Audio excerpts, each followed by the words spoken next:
Hello everyone and welcome to the Void Infinite Art tutorial series. This is going to be a primer basically for all the basics and how to get started, how to perform specific tasks or actions.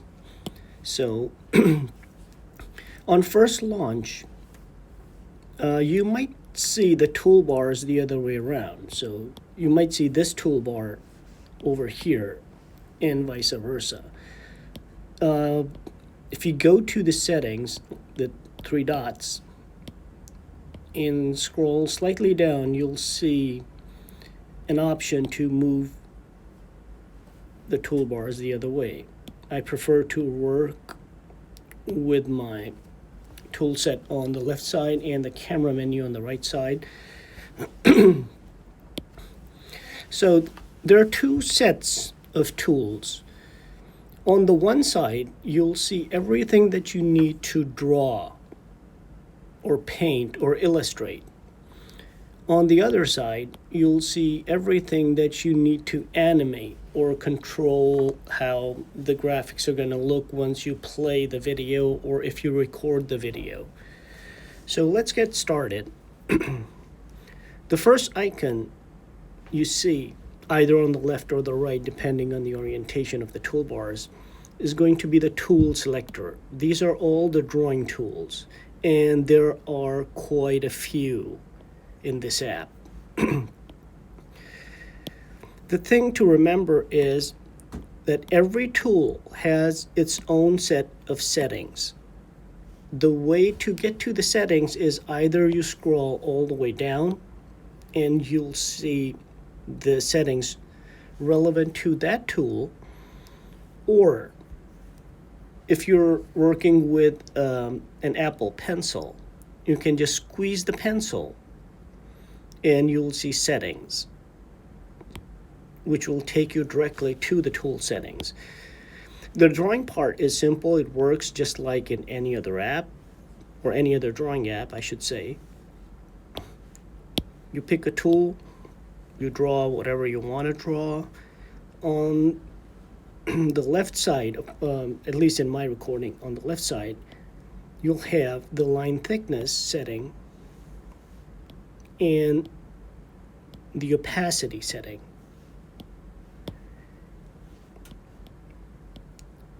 And underneath the opacity setting is the,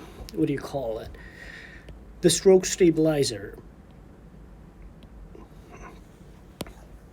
So you're drawing, and since you're working with an infinite canvas here, it's going to be really easy to lose all your progress, or for you to not be able to get back to the drawing once you have zoomed in too far or you have panned away too far. And this is where this toolbar kicks in. The first icon is currently grayed out. It's the play button, and it's grayed out because we don't have any animation or any anchor points or bookmarks. To add a bookmark, you're going to need to use this icon right here, the bookmark icon. As soon as you draw a bookmark, or you drop the bookmark, which is right here in the middle, you'll see that the play button all of a sudden lights up. And now if I'm zoomed out or zoomed away and I hit the play button, the app will take me directly to that anchor point. And this is how you keep track of where you are, or you keep track of everything that you want to save or get back to while you're working with the app. So let's say that you zoom in and you draw something else. You drop another anchor point, you keep zooming in, and you keep drawing as you go. And after a while, you'll have a bunch of bookmarks. And the way to access all the bookmarks, or to see where all the bookmarks are, you go to this menu. This is the bookmark menu. And as soon as you open it up, it'll show you each bookmark or every bookmark that you have saved in the app or in the file so far. And you can simply click on any of the bookmarks and it will take you directly to that page or to that specific spot in the file. The way to delete a bookmark is, again, really simple. There are two ways. The first one is you long press on a bookmark and you just hit delete, or if you want to add a note to if there's anything specific that you want, it's going to be a reminder for yourself. Or you can select the pick tool and you can move the bookmark if you want. In order to delete the bookmark right from the bookmark, as a safety function, it's only limited to touch input, like finger touch. So if you long press on the icon with your finger, you'll see that there's a delete icon option, a delete anchor option, which of course I'm not going to do right now. Now,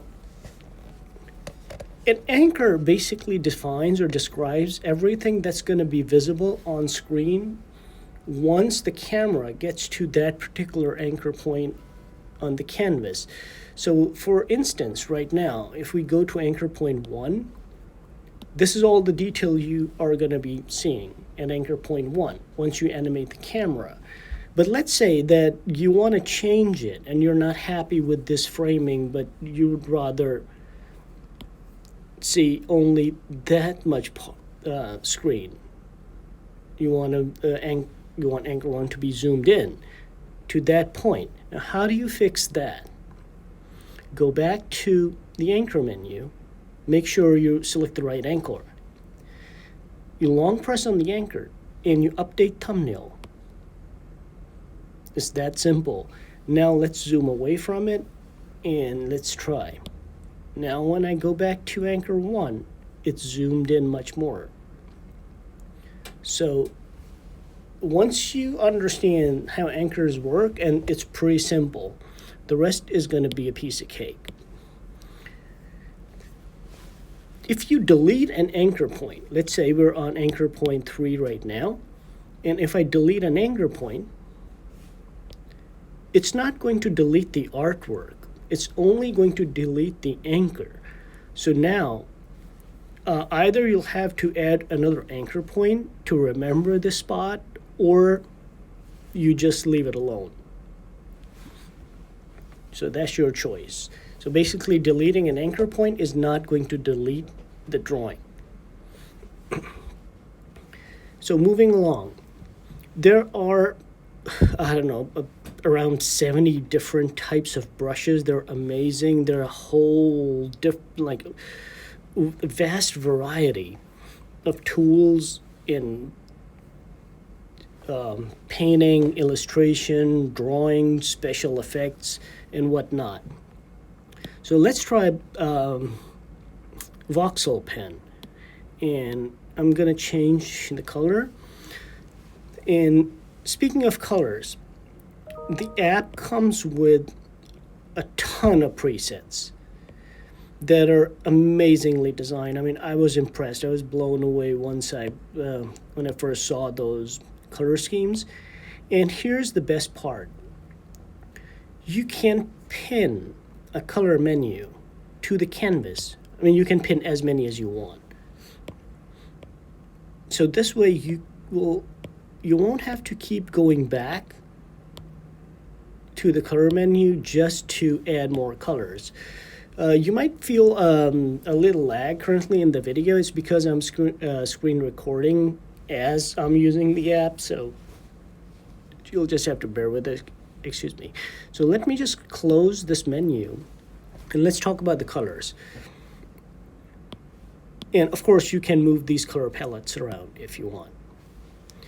So I've selected a color and that color is applied, and I'm using voxel pen. Now let's see if this pen has any specific settings to it. I go to settings And right off the bat, I see a beam, a fence, and a forest. So let's try changing these settings and see what it does. Okay, so this is the width, and this is the protrusion. Okay, cool. And this is the shading. Nice. And these settings are specific to this particular drawing tool. Wow, this looks amazing. This is beautiful. And the thickness is, of course, going to change the thickness of the stroke. If you want to change the colors of any stroke, pre-drawn or post-drawing, sorry, here's what you do. You select the pick tool, the pointy tool, and you select any object that you want to recolor. For instance, in this case, we have this particular stroke. Let's move it outside so we can see it more clearly. You simply select a new color. It's as simple. You select a new color and the color is applied. Now this is where this app actually starts to get really amazing, and let me show you how. You know, like in a lot of drawing tools or painting applications, in order to fill in the color to a stroke, it has to be a closed shape. For example, if I close a shape, then I'll be able to fill in the color. But in this app, what you can do is, let's say you draw an open shape, and now you want to fill in to this open shape. What you need to do is simply select the object, and there's a new tool menu that's going to pop up. In this case, it's on my left, and you see a rectangle, this one. As soon as you tap on that rectangle, it's going to fill in. Doesn't matter what the shape is, doesn't matter if it's open or closed. It's going to automatically detect the path to close the shape, and it's going to do it for you. If you're not happy with it, or if you want to undo it, just simply uncheck the box. Same thing goes for the outline. If you don't want the outline and you only want the infill, you can do that as well. So that's one. And here's where it gets even more amazing. Let's say that we have a bunch of strokes that are all different colors, and you want to tweak the colors, but you don't want to make them all the same. For instance, if I select them all and apply a single color, it's going to change the color for all of them. Let me just undo that real quick. But let's say if you want to tweak the colors individually, but at the same time, what you do is you select this tool. It's the color adjustment. Now, if you want to adjust the saturation, it's going to affect each color according to its own identity. And that's how you can edit or manipulate a bunch of colors at the same time. And again, I'm going to squeeze the pencil to bring up a context menu. In this case, I just want to clear. So when it comes to clearing, there are two things.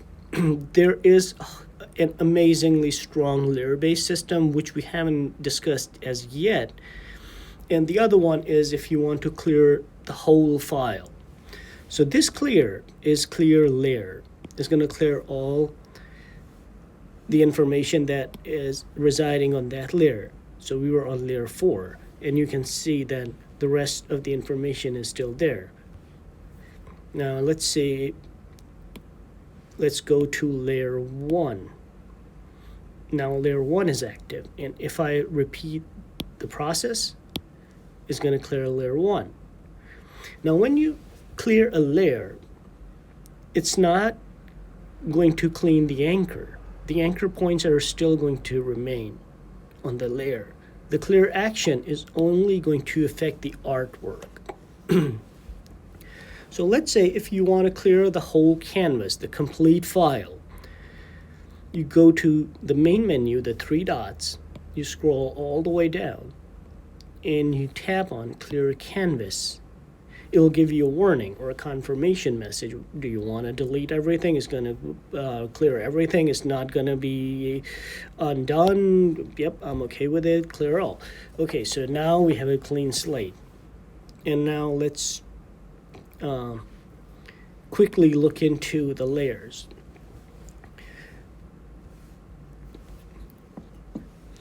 There's always going to be one layer remaining because you need a layer to work with. There's no way to delete all the layers. And if you add another layer simply by hitting the plus sign, and now you'll see an option to delete the layer on both the layers. But as soon as I delete one, that's it. I won't be able to delete the last one. And the layering system is pretty much the same as in Photoshop. Everything you do, all the drawings are going to reside on the layer that's active at the time. So we're currently working on layer 1. I've drawn something, and if I go to the layer and I turn it off, the layer is going to turn itself off. It's not going to delete anything. It's just going to make it invisible. If I lock the layer, it means that I would not be able to access anything on that layer. So now if I try to draw, I'll get a warning message or reminder that, hey, the layer is locked, or the layer that you're trying to draw on is currently locked. The way to lock or unlock layers real quick is go to the context menu. Again, I'm squeezing the pencil, and lock or unlock. And now the layer is unlocked, and I can draw freely, and I'm happy. So let's add a few anchor points real quick. So this is one. I'm zooming in. Let's try another tool. Let's try the silk ribbon. Let's try another color.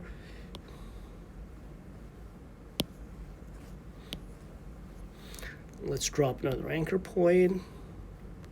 Let's keep zooming in. Let's try another tool.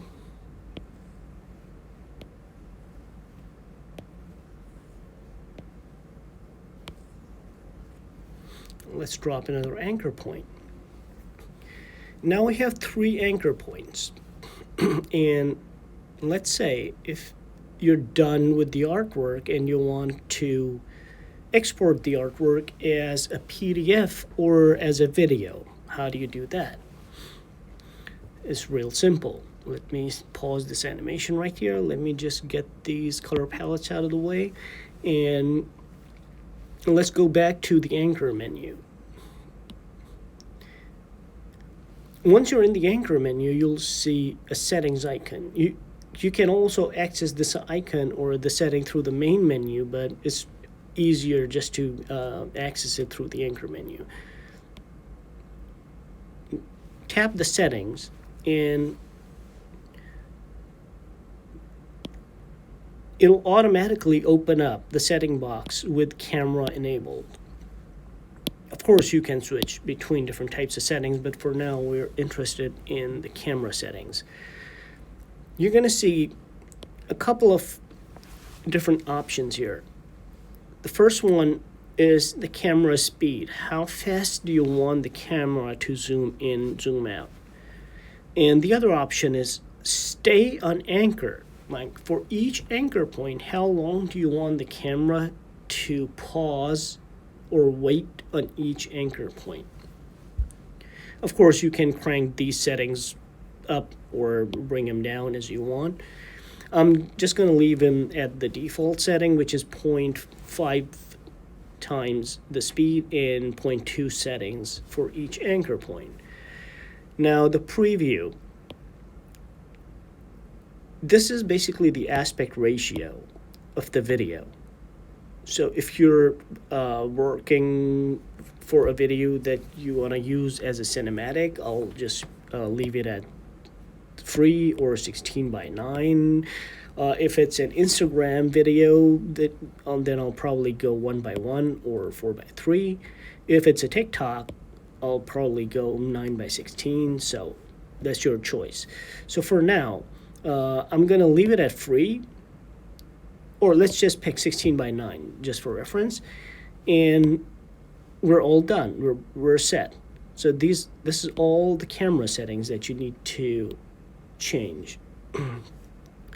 Now to export the video or PDF, you go to the main menu and you go to, let's start with the video. Let's start with export video. You tap on export video and it's going to show you all the anchor points. Let's say if there are 200 anchor points, you'll have a slider asking you to choose how many anchor points or a selection of anchor points that you want to export. And it's going to be really important once you have hundreds of anchor points, but you only want to export a part of the video. So for now, since we only have 3 anchor points, I'm just going to leave it at 3. And on the top, you'll see 2 options. One is camera path and the other one is stop motion. Since we're working with the camera path right now and we haven't talked about the stop motion, so I'm going to leave it at camera path, and I'm going to select all 3 anchor points. And the resolution, that's your choice. If you're, again, let's say if you want to post the video on YouTube, then I'll probably go ProRes. But if you're if you're planning on publishing the video on Instagram per se, then I'll go with a standard format. And that's it. You just hit export and see the magic. I'm just going to give it a second. That's it. You can simply save the video, save to files, or save to videos. I'm not going to save it because it's not a masterpiece, but it's as simple. You simply save it. Now for the PDF, same principle. Go to export PDF, and again, you get to choose which anchor points you want to include in the PDF. And it's going to be a paged PDF. So you select the points that you want to select, and you just hit export PDF, and that's it. And the PDF is also going to respect the aspect ratio. Let's go back and change the preview to freeform so we have access to full screen once again. And let's try and let's dig a little deeper in the app.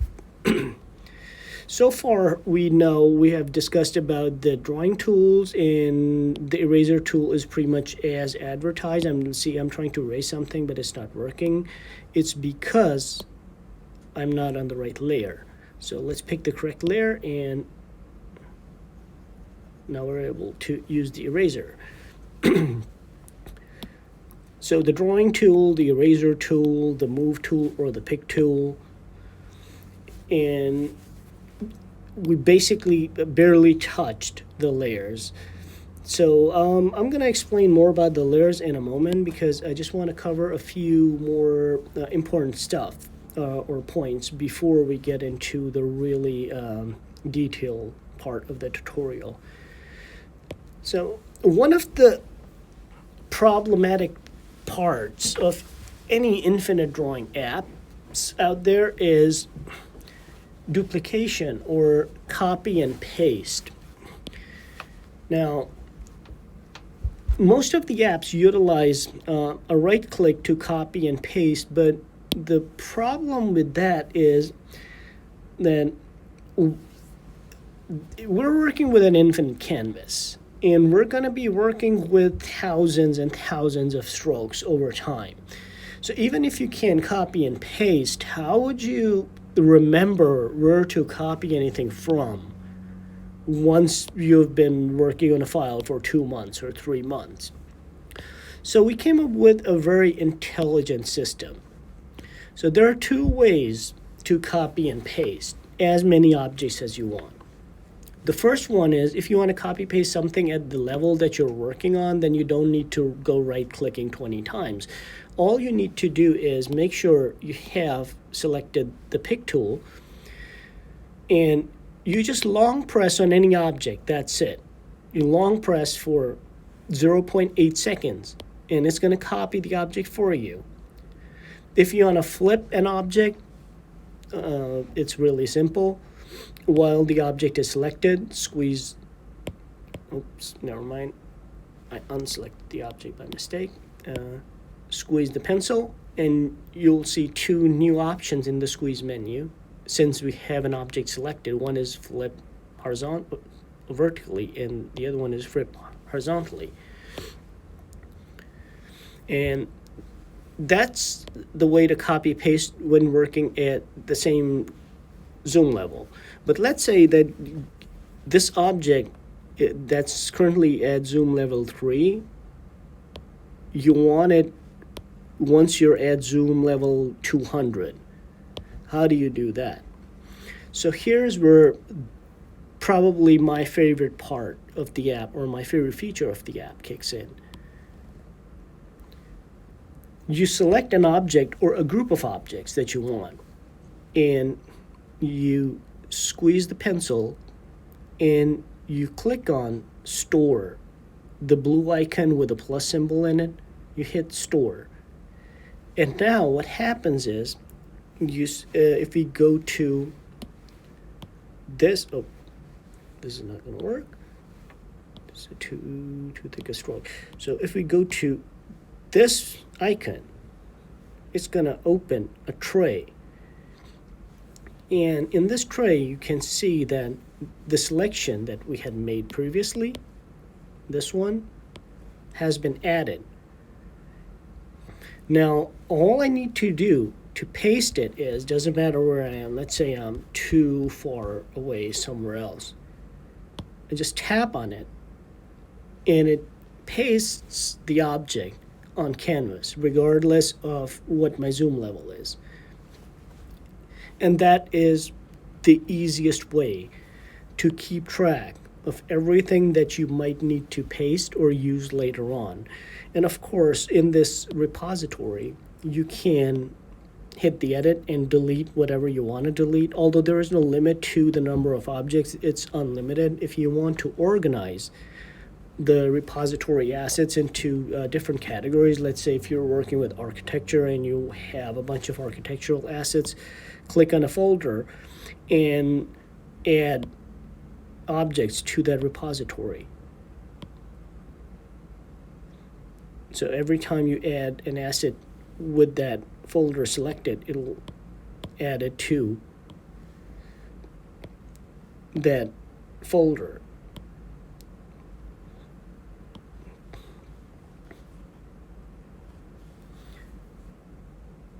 And of course, if you want to delete it, you just hit edit and you delete whatever you want to delete.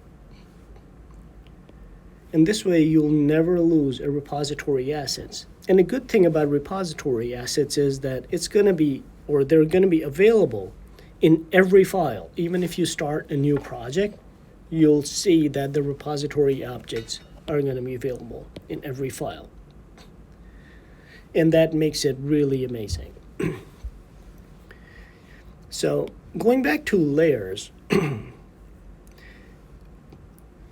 you might have noticed that we haven't been creating layers manually, but somehow the layers keep on adding. Let's start a new file. Let me just clear the canvas and it'll be better, or it'll be helpful to explain the concept. So by default, we're going to have one layer always. And the way new layers are added automatically is whenever I create an anchor point and I go back to the layers, and it creates a new layer for me automatically, because the app assumes that now you're going to be working at a different zoom level, so it's easier or it's better to keep things organized. But if you don't want the app to do this and you want to keep everything on the same layer, you can simply go to the app settings, go to General, and turn off Auto Create Layer on Anchor. And if you turn it off, then the app will stop creating layers automatically and keep working on the same layer, which is not recommended, especially if you're planning on creating a project that's going to have 20 or 30 or 100 different anchor points. It's always best to keep things organized. If you don't want the layers to be created automatically, make sure that you create them manually. Now, there are a bunch of other options that you might be seeing in the layer menu.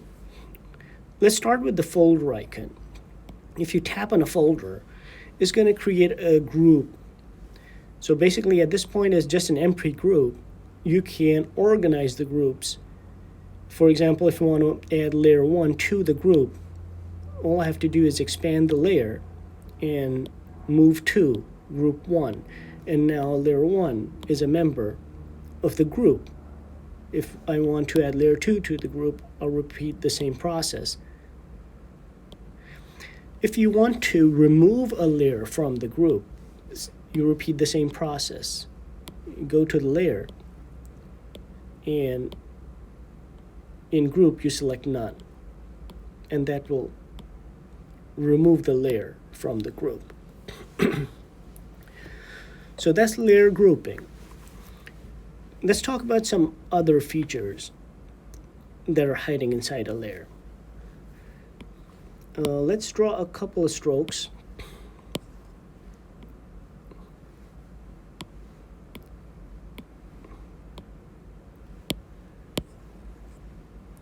And let's add a different color here. So the first thing in this context would be the alpha lock. Really simple. Once again, you can either open the menu, the layer menu, and tap on the alpha icon, which is going to lock the alpha. Let's see if it actually works.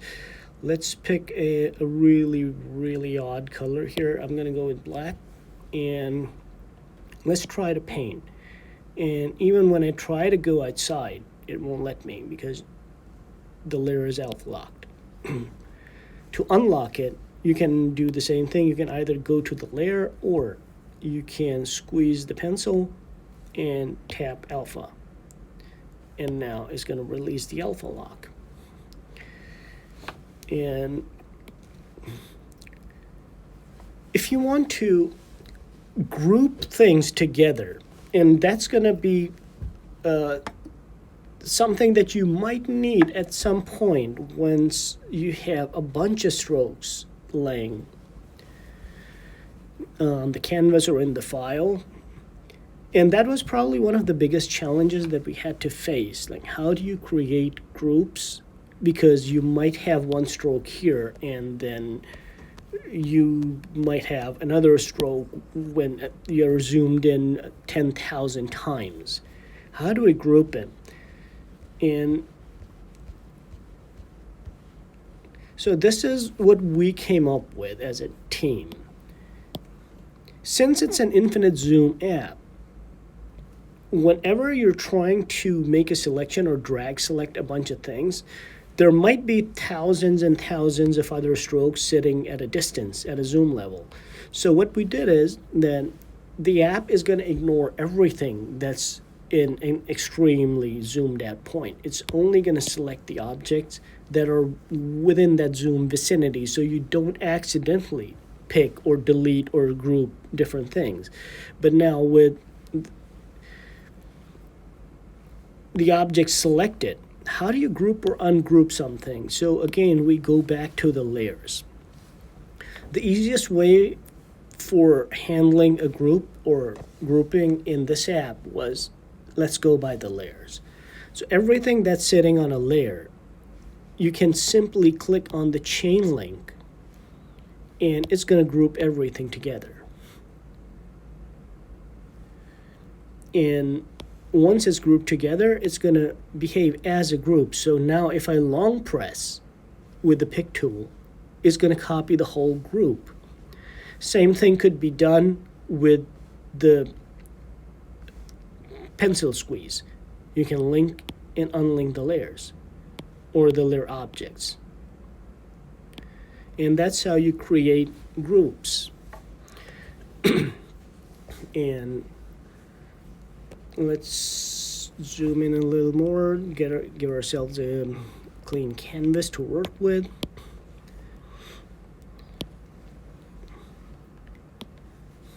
Now let's select an object and let me explain briefly about the motion stack. One of the things, or one of the features that's usually missing in almost every Infinite Zoom app is it doesn't come with a lot of creative freedom. But in Infinite Zoom Void, what we did is that we have created a bunch of motion presets that you can find right here. Let's select an object and let's go to the motion stack. And you'll see a tab saying Add Animation. Let's click on Add Animation and you'll see a ton of animation presets. So let's start with the simplest one. Let's click on Bounce and right away you'll see a message. Animation is paused. By default, all the animations are paused. You can either click on the green play button or you can click on this play button and everything will start to work. In the animation menu, or the settings, I should say, you'll see speed, intensity, phase, of course, all the necessary controls, scale as the animation plays, or opacity as the animation plays, loop type. So I'm gonna just move it to, or set it to ping pong, so it just keeps going on and on forever. Let's go back to the top, and let's add another animation. This time let's try rock. And now you'll see the object rocks as well as it bounces. So you can add as many animations as you want. The thing to remember is that you might pick an animation that kind of nullifies the action of another animation, in which case one of the two animations will not play. But in most cases, all the animations will play. In playback mode, you'll see two options. One is parallel and the other one is sequential. The difference is that currently we are set to parallel. And let me just go back and change the settings for the animation, the loop settings, to loop instead of ping pong. And what sequential does is it plays every animation one by one. So as soon as I set it to sequential, it goes to bounce and then rock, and then bounce and then rock. So if you had 20 animations, all 20 of them would have played sequentially, one after another. In parallel, all the animations play at the same time. Now, there are specific animation or settings or controls for every animation. Now, let's try to create something a bit more complicated. I'm gonna require a spiral shape for the demonstration, so let me just pick a spiral shape. Let me draw a spiral. Of course, you can, in the settings, you can control the number of loops that are gonna be in a spiral, and let's just draw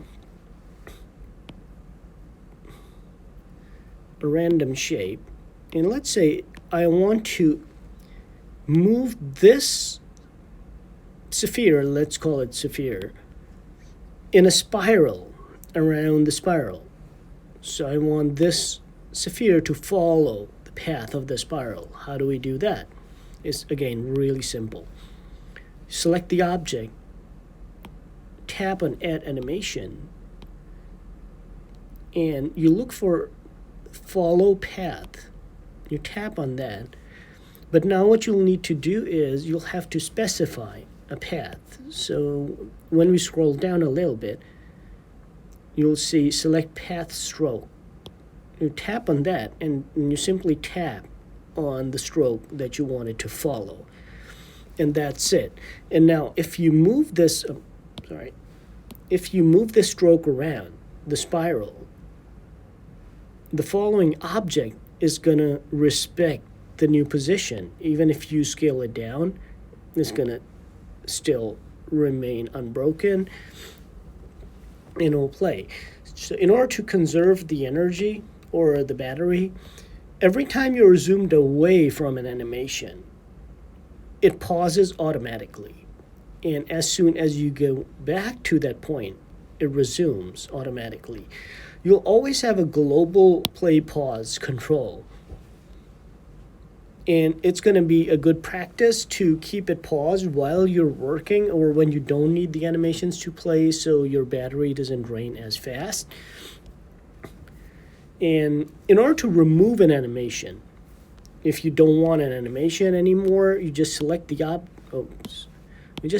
object containing the animation. You go back to the animation, and you just simply delete those animations. And now, if we hit play, this object is neither bouncing nor rocking because the animations have been deleted. And to change the background of the canvas, there's a dedicated button right here. You tap on it and you pick whatever background color you want, and that color is going to remain consistent throughout the project. And I'm just going to show you one more quick feature for the layer system, and then I'm going to end this tutorial for now and going to come back with a new tutorial for a deeper dive into the application. So let's draw something real quick, and let's say that you have a drawing or an artwork that you want to remain consistent, that you don't want to zoom in and out while you're working. How do you do that? You go to the layers and you go to settings and you turn on where it says global off. You turn it, you tap on it, and you'll see that now global is on. Now, in order to demonstrate what just happened, I'm going to need to create a new layer. So now I'm on layer 2. The current art that you're seeing sits on layer 1. And let me just use a different color as well. So now this stroke is on layer 2, the black stroke. The red strokes are on layer 1, which is the global layer. Now when I zoom, the global layer stays in place. When I zoom, when I pan, when I rotate, it's not going to affect the global layer. In order to make a global layer local again, it's really simple. You go to the global layer and you just turn off the global settings, and you'll see that it'll jump back to its original position where it should be if it were not a global layer. And again, you can toggle it back. Let's say, nope, that was a mistake. Let's keep it as global, and it'll go back to its global position once again. And that's going to be really useful once you're trying to add a background image or something that you want to remain constant. Oh, speaking of images, I completely forgot. Here's another quick one. If you want to import images or PDFs, it's really simple. And it's beautifully designed, if I must say so. You go to import image, and you'll see a bunch of images. You just tap on an image, and it'll pop up right on the screen.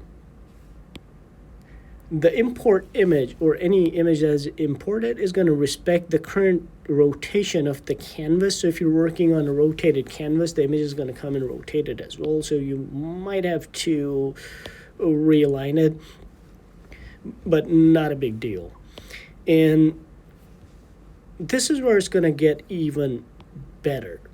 Let's say that you have imported an image or images, and you want to remove the background from those images. So every time you select an object, a context menu is going to pop open right here. Keep an eye here. I select this, and the object menu pops open. But if I select a stroke, you'll see some different options in the context menu. And it's going to be really great if you can just explore those options. I'll try my best to cover all of them. So let's go back to trying to remove the background image. I select an image, I tap on the magic wand, and I simply click on remove background. It will intelligently detect the foreground or the subject in the object or the object and remove the background. If you want to crop the image, you tap on the crop symbol, and you're done. And you can simply add images to your infinite zoom. And again, whenever you're ready to export, make sure all the anchor points are in the right place. Simply go to the main menu, tab on export video. Since we do not have any anchor points right now, there's nothing to export except for the anchor point number 1, and just hit export and you're done. So please let me know if there are any particular aspects of the app that you want me to create a video on, or if there are any features or requests that you might have that you want to see included in the app, and I'll be more than happy to help you with that. Leave your comments, like and subscribe so you don't miss any new videos or updates or tutorials. And once again, thank you so much for downloading the app. I appreciate all your support. Take care.